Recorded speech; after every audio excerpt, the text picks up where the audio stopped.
Ovde je najprodavaniji parfum u ovoj parfimeriji i mislim da čak nekad odi 50 komada dnevno, zato što je dobra cena i zato što je brutalno jak parfum, to jeste Bois Imperial od brenda Essential Parfums, miriše prozračno i drvenasto, međutim, zašto sam došao ovde, zašto je došla najnovija verzija, to jeste ekstrakt, odnosno otro verzija ovog parfema, zašto se otro pakuje u malim bočicama, duplo koncentrovani, duplo jači.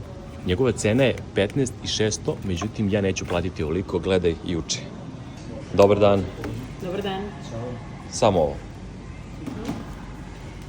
15.600. A sad? Samo trenutak. Inače, bio mi je rođendan pre 3 nedelje.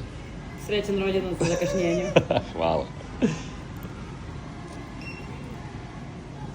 10.920. Tako može. Pakuj.